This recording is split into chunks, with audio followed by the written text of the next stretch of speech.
नाली चौक हो जाएगी। तो हिसाब से ही मिट्टी का प्रयोग करना पड़ता है। यद्यपि लोग देखते हैं कि बाबा जी इतनी मिट्टी साथ लिए हुए हैं तो उनको थोड़ा उनका चेहरा दूसरे ढंग का हो जाता है। पूज्य गुरुदेव भक्तमाली जी के साथ लुधियाना गए, पंजाब में लुधियाना। अब महाराज जी बहुत प्रयोग करते थे मिट्टी का। एक बड़ा पैकेट भर के मिट्टी चलती थी, खत्म हो जाए तो दूसरी मिट्टी। उसमें भी बड़ी महाराज जी के भीतर बड़ा विचार था। वृंदावन में तो वृंदावन की मिट्टी का प्रयोग करते, ब्रज के बाहर जाएं तो ब्रज की मिट्टी नहीं ले जाते शुद्धि के लिए। ब्रज की मिट्टी क्यों ले?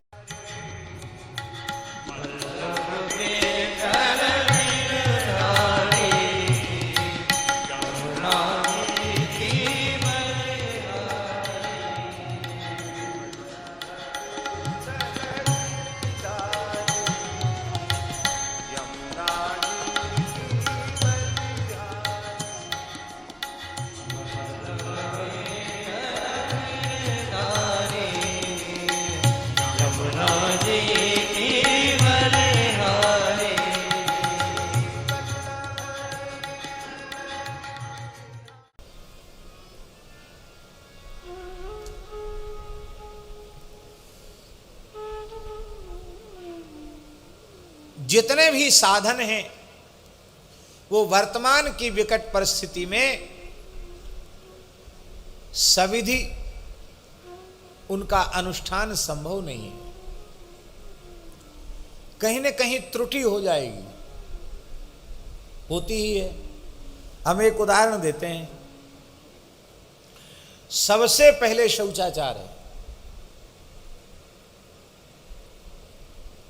हमने गुरुजनों से जितना सुना है या पुराण आदि में पढ़ा है, उसका हम स्वयं अपना प्रमाद कहें या देश काल की परिस्थिति कहें, उतना उस रूप में हम उसका पालन नहीं कर पाते हैं।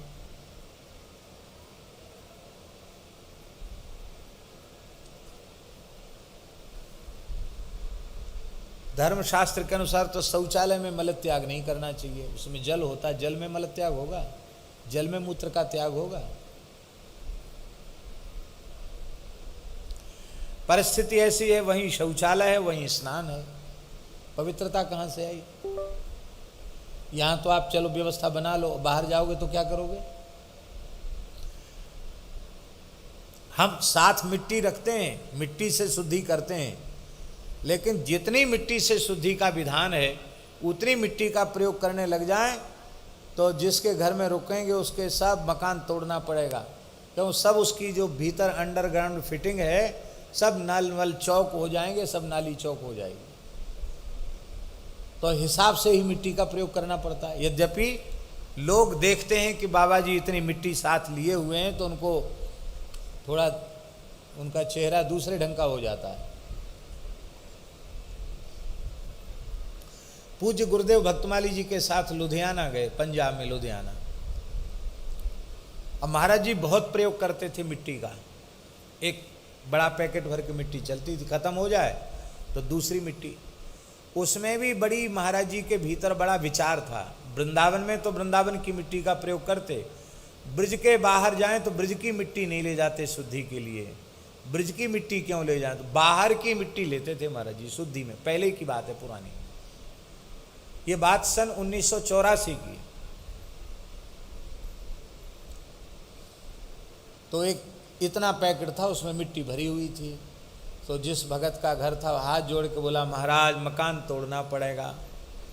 महाराज जी बोले, हम तो मिट्टी का प्रयोग करते हैं। तो बोले ठीक है।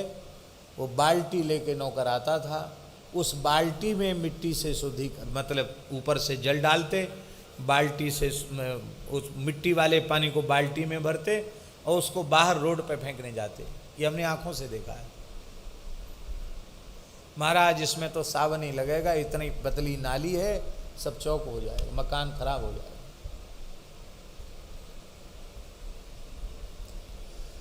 शुद्ध अन्न नहीं है, बीज संकरित हो गए हैं, साग सब्जियां संकरित हो गई हैं, सब चीज मिलावटी हो गई है। न देश की शुद्धि, न काल की शुद्धि, और न पदार्थ की शुद्धि और न ही व्यक्ति की शुद्धि। याजक में जो लक्षण होने चाहिए उसमें वे लक्षण नहीं है, और आचार्य ऋत्विक में जो लक्षण होना चाहिए उसमें वो लक्षण नहीं है। इसका तात्पर्य यह नहीं कि हम शौचाचार का त्याग कर दें, इसका तात्पर्य नहीं कि वैदिक धर्म का हम त्याग कर दें, यथासाध्य हमें उसका पालन करना चाहिए, पर यह बात भीतर से समझ में आनी चाहिए।